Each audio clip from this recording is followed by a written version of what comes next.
Hello and welcome to my kitchen. This will be the first of hopefully many cook-along sessions. I'm going to start by making banana bread. The ingredients you'll need for this is 140 grams of caster sugar, 140 grams of butter and 140 grams of flour, so it's the same quantities for flour, butter and caster sugar, with 2 eggs, teaspoon of baking powder and 2 ripe bananas. I've also added 100 grams of chocolate chips. They're optional if you don't want to use them. So we're going to start. I've already started to preheat the oven to 180 degrees centigrade. I'm going to start by creaming the butter and the sugar.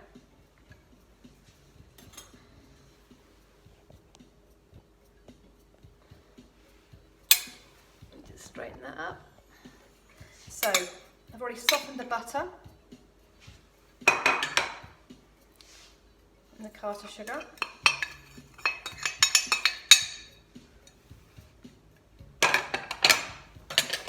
So what I'm going to do is I'm going to be creaming the butter and sugar to trap the air. This is called mechanical aeration. It's a way of incorporating air into a mixture, and with cake you want to incorporate as much air as possible. So this is called mechanical aeration.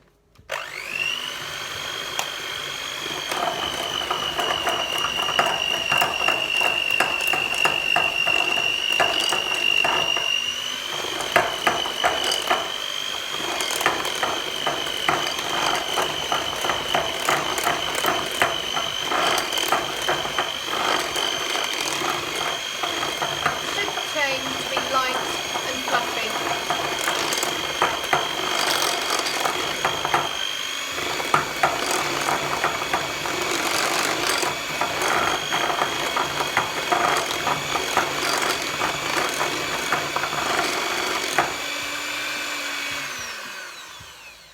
Okay, so it's changed in appearance to light and fluffy. So what I'm going to now do, I'm going to add my eggs.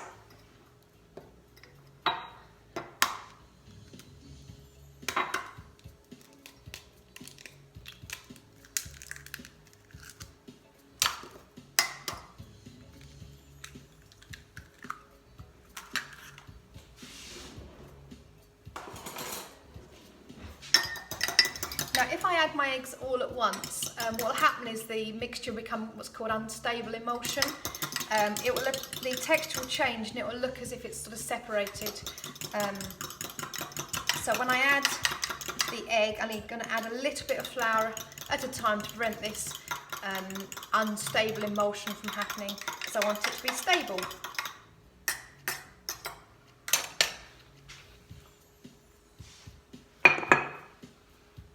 Now in order to continue to incorporate air into my mixture, I'm going to be using a sieve as well for the flour, and this is another a mechanical aeration, because again I'm trying to put as much air into this mixture as possible. So I'm going to add a little bit of egg with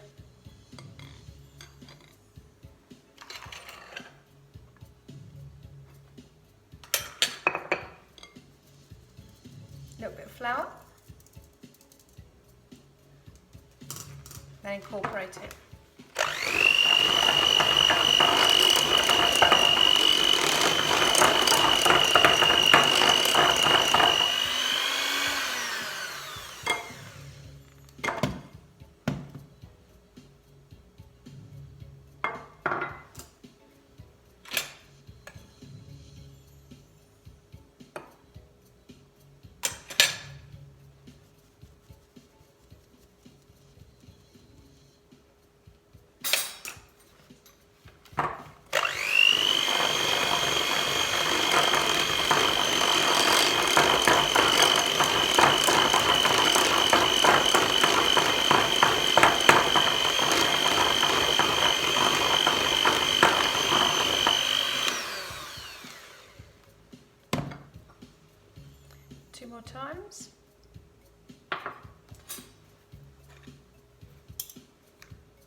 Okay, so I've now got the remaining flour to add. Just going to add a teaspoon of baking powder to that. And I'm going to again use a sieve to aerate flour.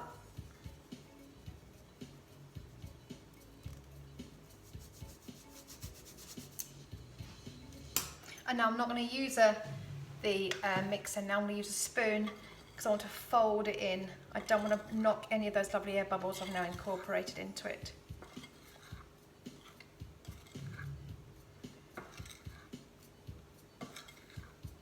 So the baking powder I've added is actually a chemical raising agent. So I've used 2 forms of mechanical and 1 form of chemical because I want this cake, the banana loaf cake, to be as aerated and as light and fluffy as possible. So the flour forms the main structure of the cake. It contains starch which will gelatinize in the oven. During this heating process, the starches are broken down into sugars called dextrin, and this is what gives the cake its brown appearance. So it dextrinizes at the high heat in the oven. Right, so that pretty much is incorporated. Okay, so what I'm now going to do is I need to mash my very overripe bananas.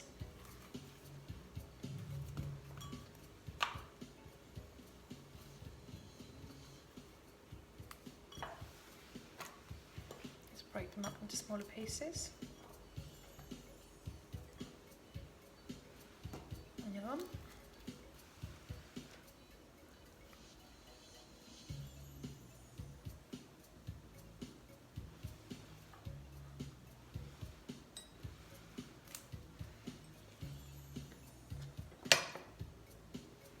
Okay, just going to wash my hands.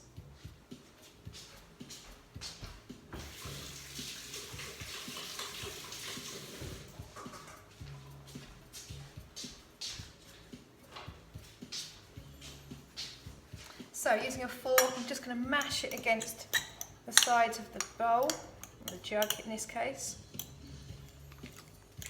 And obviously once peeled, it's going to start to oxidise, so go brown. So it will work quickly.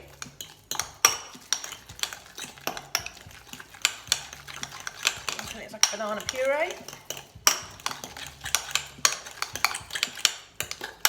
Okay, I'm happy with that. So I'm now going to pour this into here.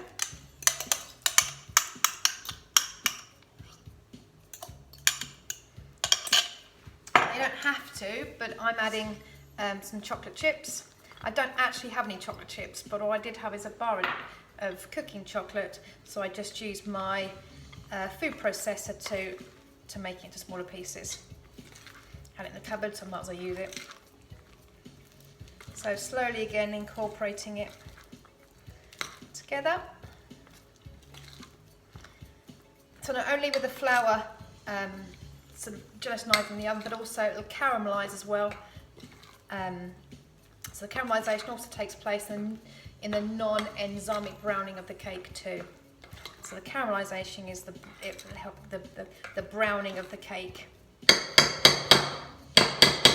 Okay, now what I do is pour it into the cake tin, or the loaf tin.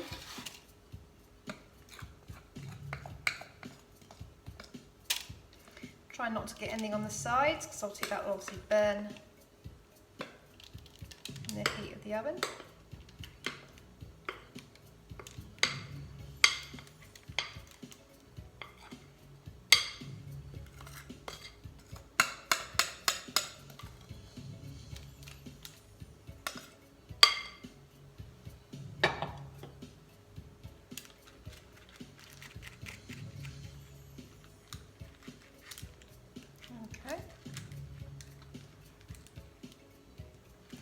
Then I need to get it in the oven for about 30 minutes.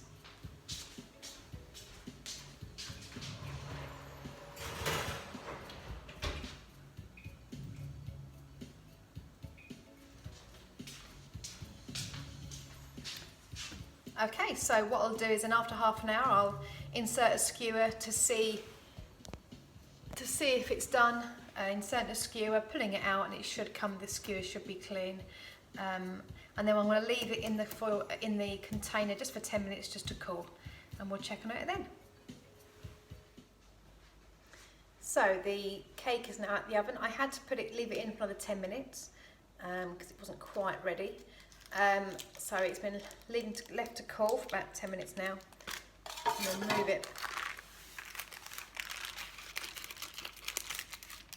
Really quite moist cake.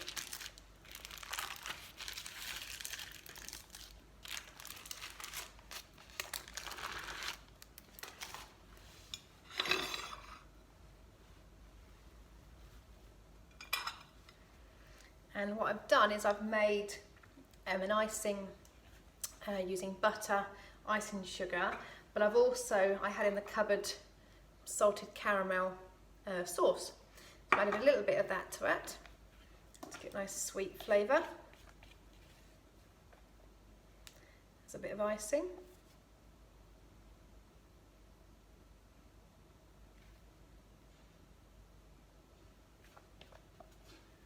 It's cooled a bit so the icing won't melt so much.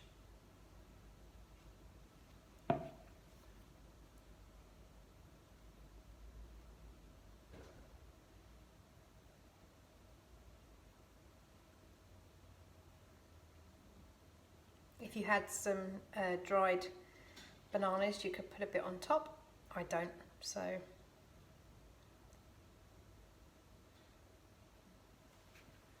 a bit more.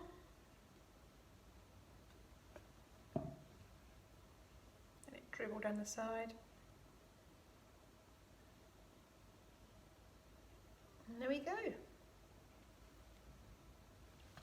Banana loaf.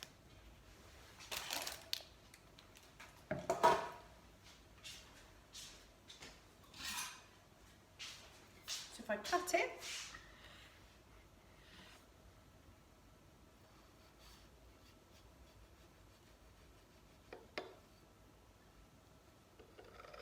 should be nice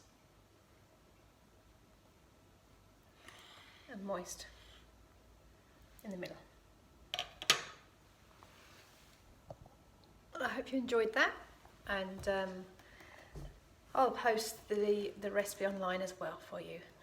If you get a chance to make it, any of our students, it'd be great to see what you've done and how you might have adapted the recipe, adding different ingredients along with your banana to mix it up a bit. Thank you very much.